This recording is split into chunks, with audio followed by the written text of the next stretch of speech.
Well, India's civil aviation market has been booming now for a period of time, and the expectations are that it's going to continue to grow. It's not just civil aviation, but military aviation as well. Boeing, for a number of years, has had a real say in India, not just by the sales of aircraft, civilian aircraft, but also in fulfilling a Make in India or Atmanirbharta belief, which we seem to believe or is very, very important in terms of the civil aviation industry.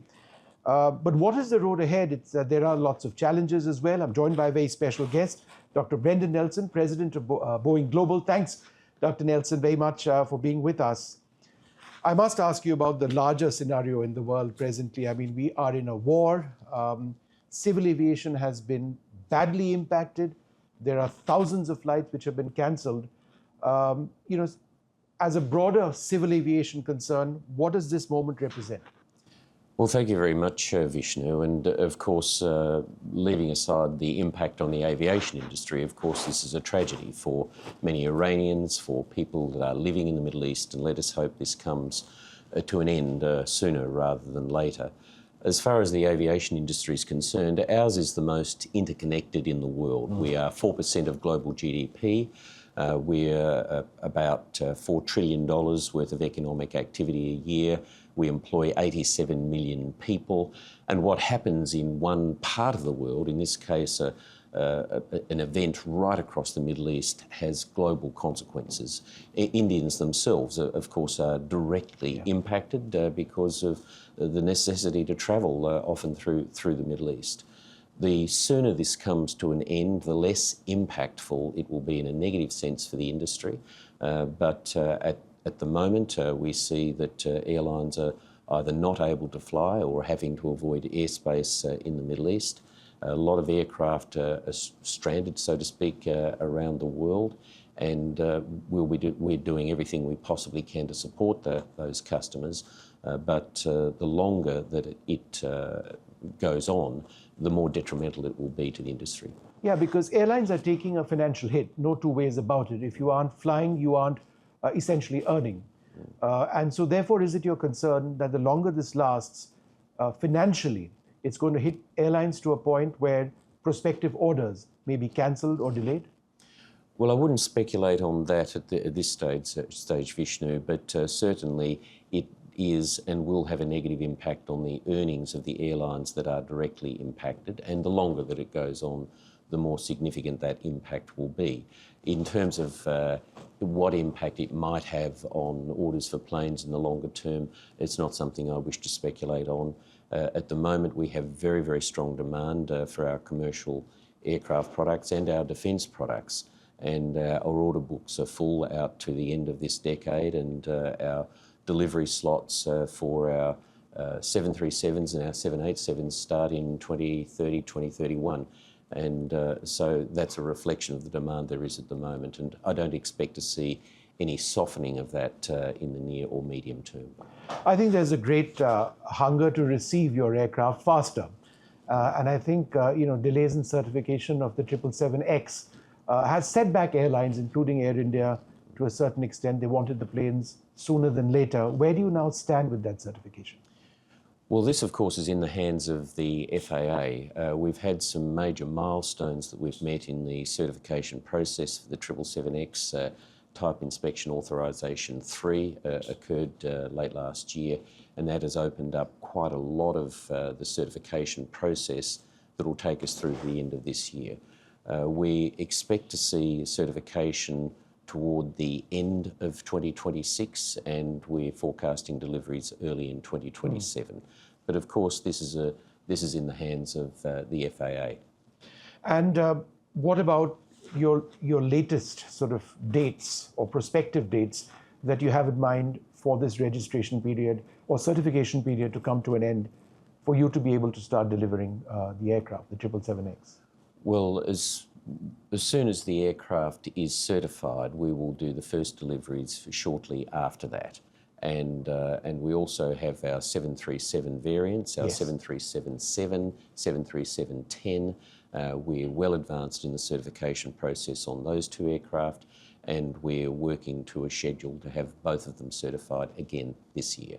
This year. So that's what you're looking at, full certification for variants of the 737 and the 777-9 done and completed this year. I mean, that's an important statement given the interest in on this That topic. is on the 737 variants. That is certainly the case, and that's certainly also the case, and our ambition for 777X.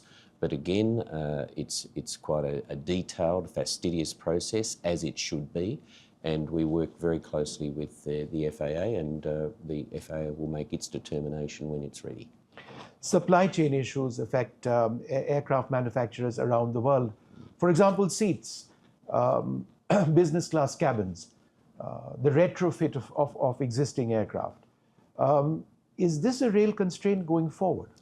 It certainly is a constraint at the moment, but we're also confident that, to use your expression, going forward, that we will be able to work through this certification process. I mean, the days when you and I were young and you got on a plane, the seats were pretty basic seats. Yes. These days, you get in whether it's economy or you get in a business or a first class seat, it's quite a sophisticated suite. And if you have the opportunity to visit one of our factories and actually have a look at the seats waiting for installation, as a layperson, you get a sense of the complexity and the sophistication in these seats. So we're working very closely with the FAA and with EASA, the European regulator, in getting more resources into expediting the certification of seats. We have a number of customers that are waiting, particularly for 787s, waiting for seat certification. Some of it relates to sliding doors. Customers these days, passengers, they like to be able to slide a door for privacy in business and first class, and that, amongst other things, with its complexity, is delaying certification. But we will get through it. We are investing a lot more resources into this process, as are the regulators themselves. But once the customers, the airlines, receive the seats and people start flying in them, I think they'll think it's worth the wait. Dr. Nelson, safety is obviously your biggest mandate at Boeing. It has to be, I mean. And yet we are at a time when there have been questions raised, not least of all after the AI-171 crash on the Dreamliner. Now, I know you can't comment on an ongoing investigation. I mean, it should hopefully happen and come out sooner than later. It's already been some time. But can you assure people that the Dreamliner, the 787 and all its variants, are fundamentally safe from an engineering and safety standpoint? Well, firstly, to the families of those who tragically lost their lives in this tragedy, our condolences and our thoughts, and let us hope for their sake, as much as anybody else's, that the report is released when it is ready and as soon as practicable. As far as the 787 is concerned, the aircraft itself, we have complete confidence in it. This aircraft has now done 5 million commercial flights. It has carried 1.2 billion passengers throughout the world. 90 airlines are operating the 787. We have over 1,100 ordered. We had 365 that were ordered last year. It is an outstanding aircraft, and that's why it's being used and has been ordered by a number of Indian carriers and carriers throughout the world. And in my role, being responsible for oversight of all of Boeing's non-US operations, growth, productivity, strategy, and business and industrial partnerships, I'm flying all of the time. And I fly on commercial planes. I'm on a 787 at least once a fortnight. So that reflects my own confidence in the aircraft. There have been lots of conspiracy theories which have emerged over here in India. Be that as it may, I think some of the theories pertain to the Dreamliner separate to the AI-171 incident. And those theories seem to suggest that there is a possibility of a cascading electrical failure, water leakage in parts of the hull of the aircraft, which could interfere with electrical systems, which add to concerns about the safety of the Dreamliner. Is that a possibility at all, which represents a concern presently? All I can say, Vishan, is I have complete confidence, and the Boeing company has complete confidence in the 787 aircraft. And I'm not going to comment on or add to wild speculation that is not consistent with facts. That's an important statement. You do believe that there has been wild speculation inconsistent with facts, right? Just so that I understand this. I can only say to you that we have confidence in the aircraft, and if anybody has any concerns, particularly regulators, carriers, customers, anybody has any concerns about whether it's the 787 or any one of our aircraft, then they should bring them to us, and we will, as we always do, examine them thoroughly. And after AI 171, this was done, right? There was examination of the throttle quadrant, and obviously there was a regulator oversight as well in this process, as I understand it. As far as I know, that is certainly the case. All right. The future of Boeing and civil aviation, are you looking at a next generation beyond the 737, which has been around for a great deal of time? We are seeing, for example, in Airbus, the A321XLR. It fulfills a certain range requirement. Are you looking at a new Boeing aircraft to compete in that space? Well, at the moment, we have 4,400 orders for our 737 MAX that we are yet to build and deliver to our customers. So there's very, very high demand for the products that we are making right now. The 737-10, which is the extended longer range version of the 737, that, as I said earlier, we're confident will be certified in 2026, and that will go into the market. In order for us to invest, and this is a tens of billions of dollars investment, in order for us to invest in the next plane, we need to make sure that we're ready, that we're financially ready.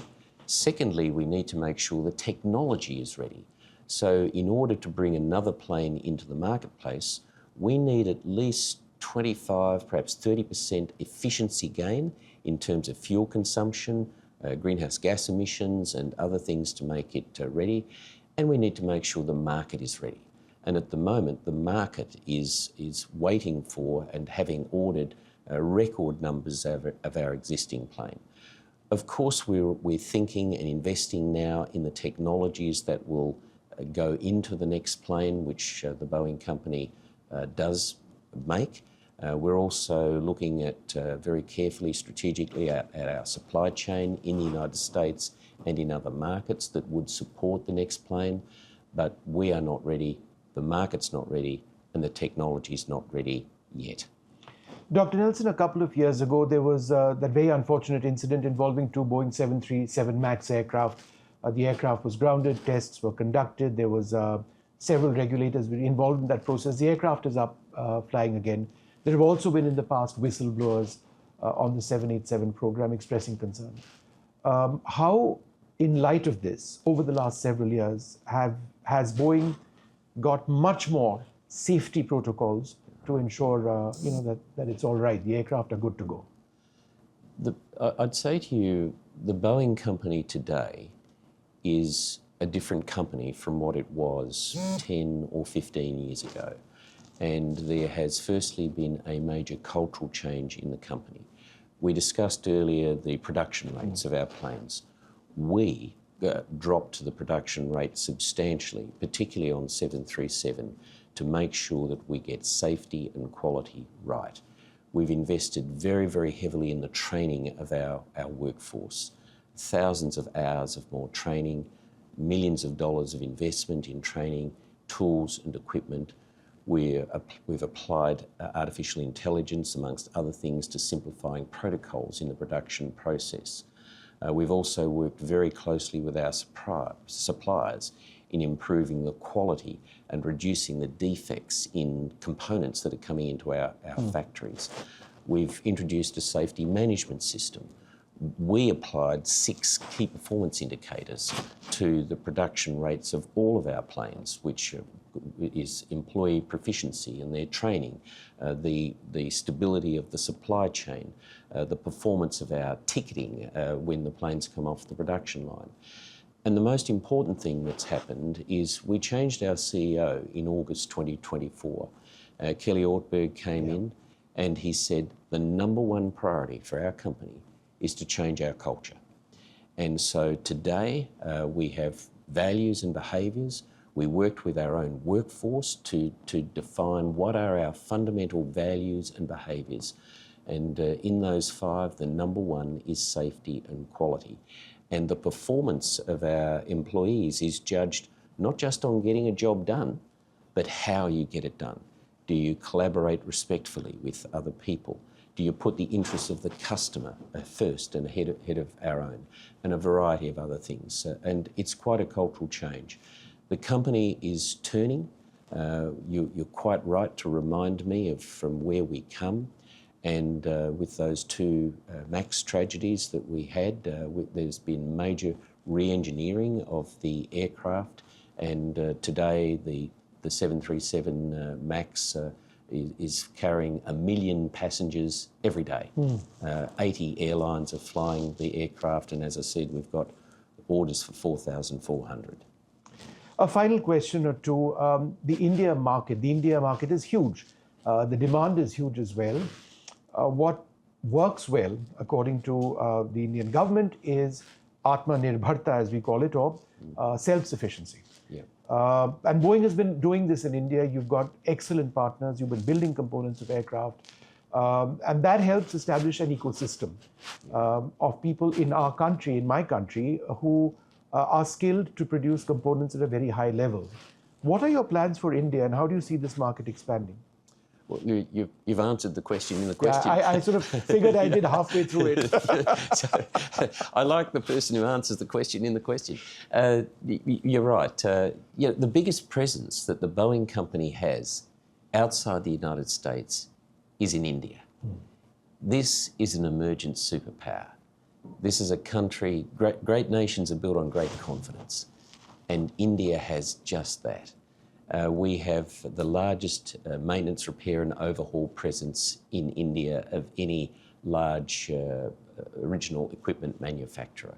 We've invested heavily in training, not just in simulators, but the training of people themselves. We've also got 12,000 crore of 375 Indian suppliers, and that's growing. And a quarter of those suppliers are just micro and small, medium-sized enterprises. We've got in fact, our largest engineering and technology centre in the world outside the US in Bangalore and in Chennai. So nearly 7,000 proud Indians, proudly employed by and working for Boeing. Our ambition is to increase this supply base more, advanced aerospace manufacturing, electronics, digital solutions and avionics, and to help India and Prime Minister Modi build an ecosystem, an aviation ecosystem, which will be the envy of the world. We're all in India, by the way, all in. Dr. Nelson, wonderful speaking to you, and welcome to India. And I hope you have the next couple of days that work out well. Thanks very much for speaking to NDTV. Thank you very much. As long as India doesn't beat Australia in cricket, I'm happy. Well, we might have to differ on that. All right. Thank you, sir, very much. Thank you.